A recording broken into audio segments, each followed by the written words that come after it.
Hi, I'm Daniel. I am an exercise enthusiast, and for the purpose of this video, we're going to talk about pain, specifically pain with rehabilitative exercise. This, I decided I'm going to take my exercises that I use for rehabilitative exercise, lift my chair up a little bit, and do all of them together instead of a separate workout. So this is, I've shown part of this before, but what I decided to do was combine all of my rehabilitative exercises that I do with the intent of rehabilitating the muscle, working around pain. So all the exercises in this workout session, or exercise session, not a workout, involve pain of some sort. Um, I'm going to try keeping my regular workouts separate in this one because it involves a lot of my lower body. That's going to count as one of the lower body workouts still. But I'm doing upper body rehabilitative exercise, as you can see. This is shoulder extension. So with time static contractions or constrained statics, time constrained static contraction, TCSC, no, constrained statics, and I'm being timed here. I am going up to, I'm not doing 30, 30, 30, or 30 seconds, 50%, 30 seconds, 75%, 30 seconds, all out, or as much as you dare. I am doing up to my pain threshold. Now I had my timer set on 50%. I was not actually doing that. Mentally, what I'm doing on each one is slowly finding a pain threshold and going up right up to it. So probably the easiest way to call this workout is static pain threshold training. I don't know. That's probably what I'm going to call it for now. Static pain threshold training. And while that was the external rotation, and let me pause this for a moment, and then I go right into the internal rotation. I'm going to pause this for a moment, and I'm going to bring Ken up here, and he is going to talk about, I hope this comes through. The issue of pain. Now, let's put this dashed red line in here.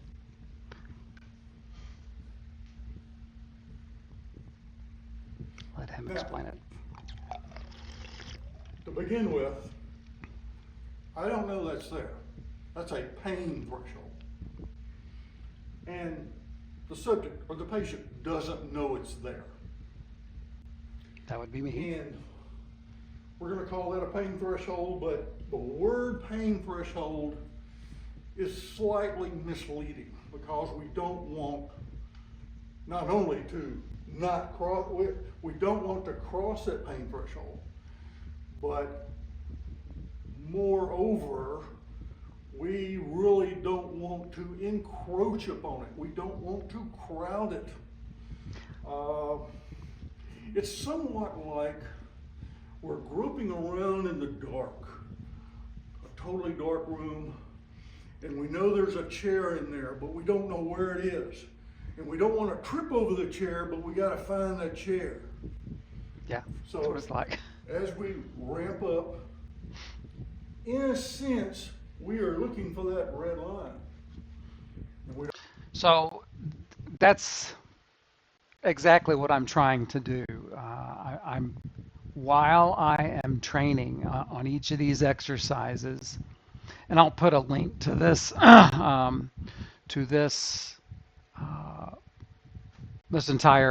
this is part of the hip rehab sequence he and Drew talks about.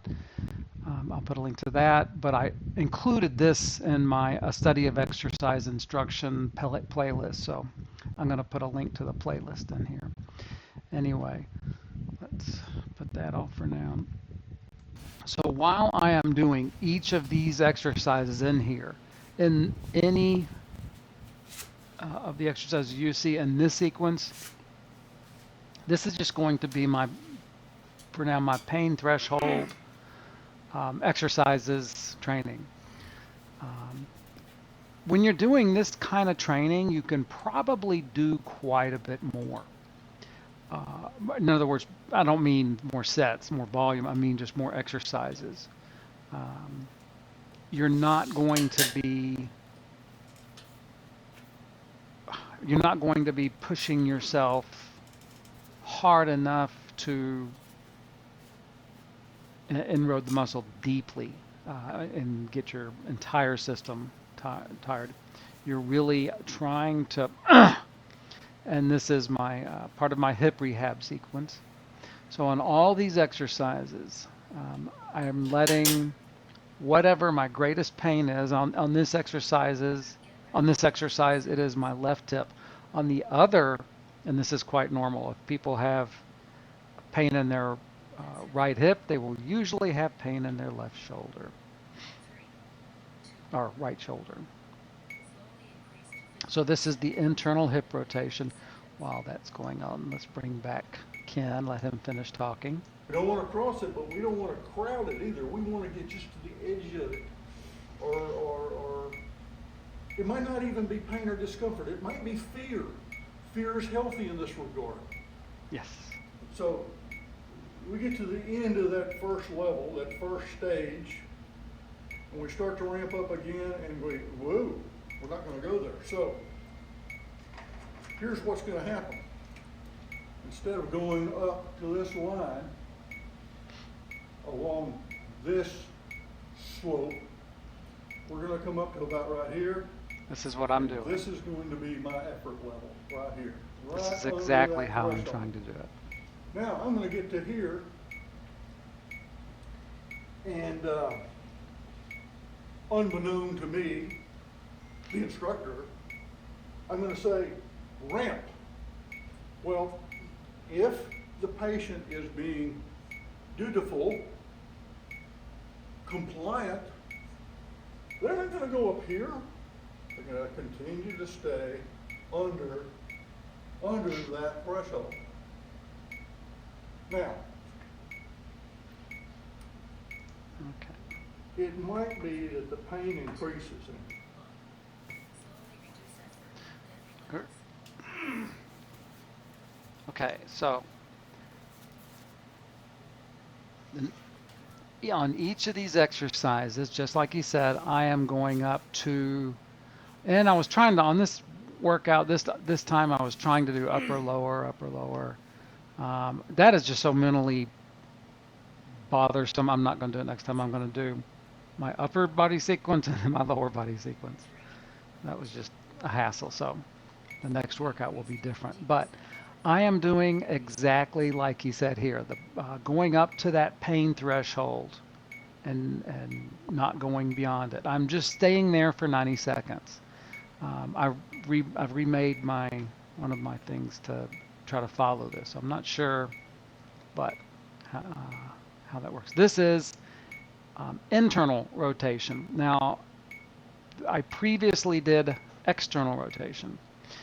This position for internal rotation is really stretching what I already exercised.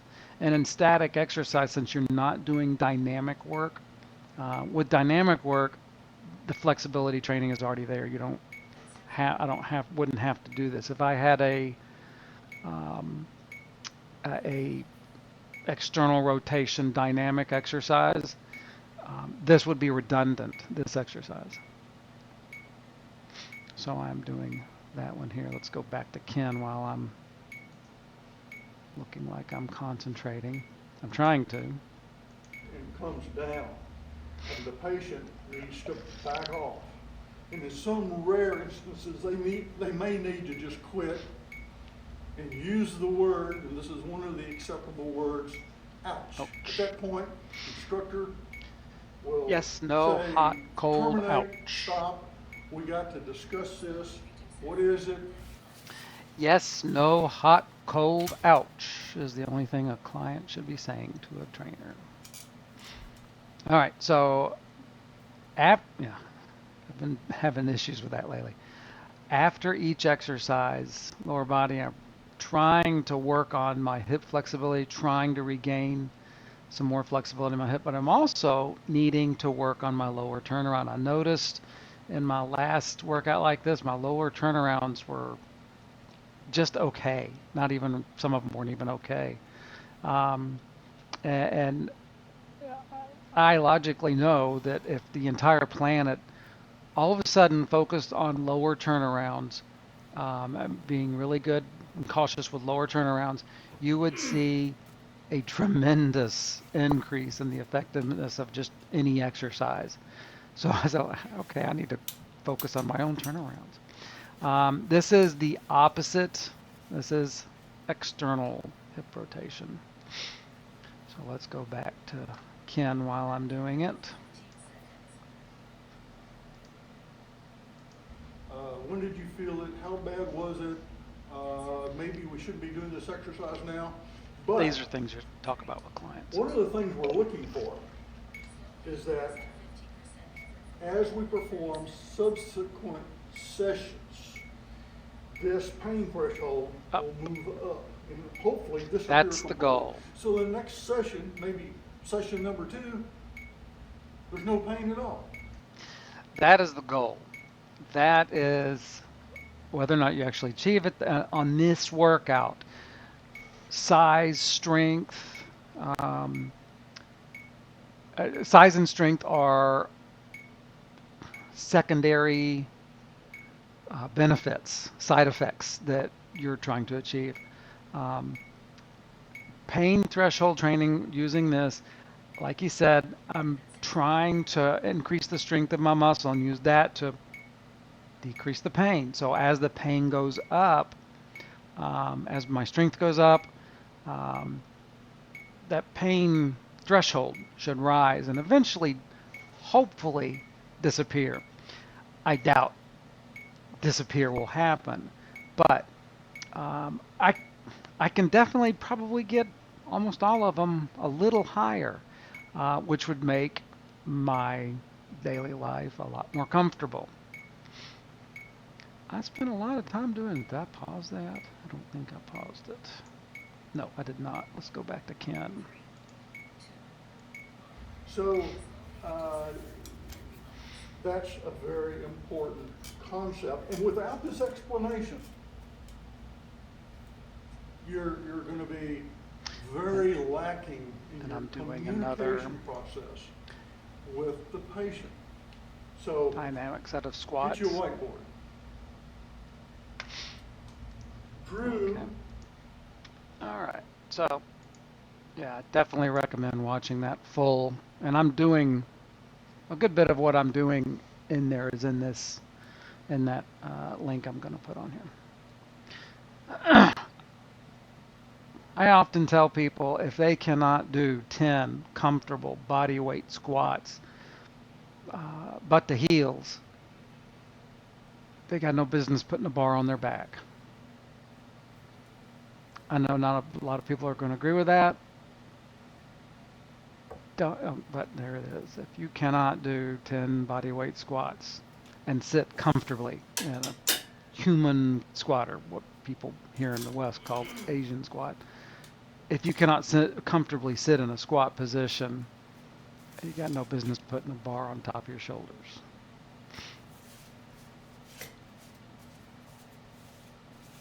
These are just pads. I'm going to find some better, thicker pool noodles. Those are just too thin. I'm going to see. That helps. Those were just little tools I used when I was going through, first started on my cancer journey. Along with the cancer comes the medical broke part. So I had to make do with everything I had, and it was actually kind of an adventure. I'm glad I had the mental ability to work on this, and you let it distract me from all the problems cancer brought. But anyway, this is lateral raise and internal rotation. The Medix machine would be the closest. So like he said, on all these, I am searching for that red line, that pain threshold. And on this one, it's actually quite low. The one previously, it was a little higher. So you'll be able to tell. And also, on my right arm, on this exercise, I am mentally focusing most of my effort on my right arm. Mostly because that's the one on this exercise that hurts the most. So let's move ahead a little bit. Come on, where am I? I did more squats. Don't need to go back that far. Okay. I decided to recline my seat a little bit, have my shoulders braced up against that, and I think I'm going to keep doing it like this for a while. It's where I'm raising my arm. This is shoulder, how do I do this? Yeah. Shoulder flexion, shoulder extension. I know it seems weird. It's backwards of what you think it is. This is shoulder extension. So I'm pushing it back as hard as I can. This is another one of the shoulder rehab exercises. I guess people could use it if they don't have any shoulder problems. It would probably be helpful, but I think I was done with using that thing.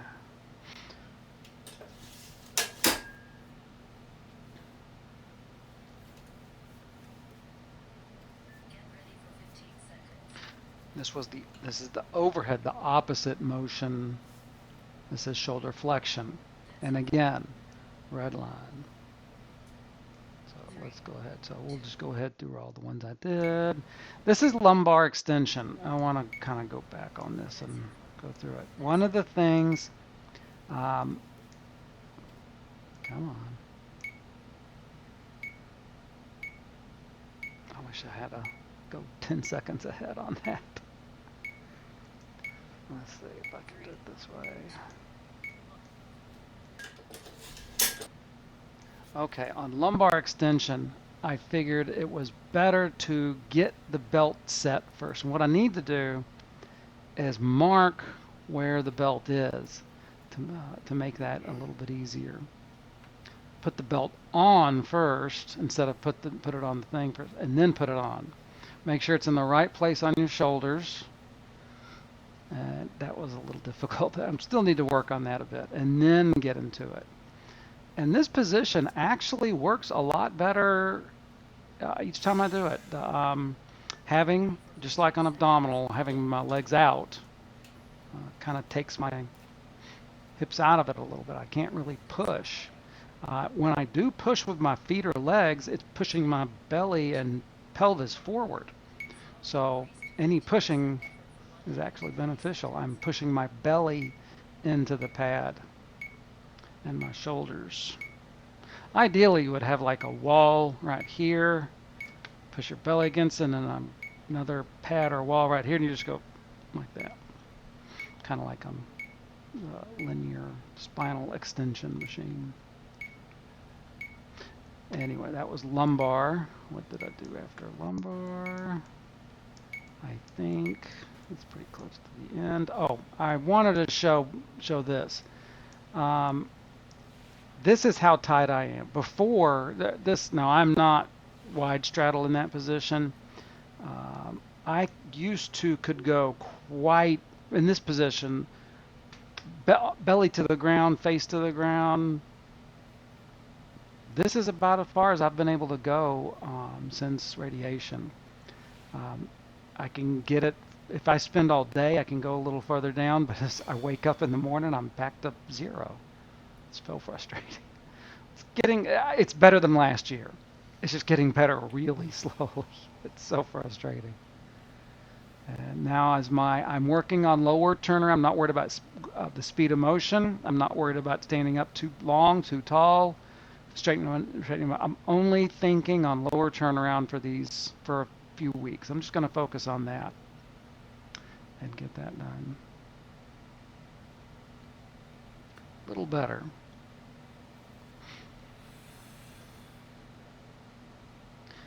before I put any weight on my shoulders, hands, anything for dynamic squats, I want to be able to do at least 6, 10 up, 3 slight pause at the bottom, like that kind of turnaround, 10 down, 10 up, 10, 3, 10 down, something like that. Anyway, so close that out. With the pain threshold training, it is something you want to do very carefully. Like you said, you don't want to go up to that red line. You want to try to hover under it the whole time. Keep just enough tension. And if you are training and if you are feeling pain, that is your limit point. Don't try to go past it. Work on that. Bring that pain threshold up. Cool, my camera. And when it's up here, some days you'll be able to, maybe some days you have pain and some days you don't. On the days you don't have pain, challenge it. And you will naturally challenge it a little bit during each session. But let's say you have a hip pain, a shoulder pain, a knee pain. Your time static contraction protocol or constrained static protocol will be that red line, that pain threshold training. You're not going to be doing 50% only, 75, or you're not going to be doing all as hard as you dare. Some of you may decide to keep that sound thing going and just follow a red line. For the purposes of this workout, for me, I'm going to just coach myself at red line. Anyway, I hope this helps some people. I don't know whether or not this should be counted as a regular workout or not. I'm kind of sort of half counting it. Anyway, thanks.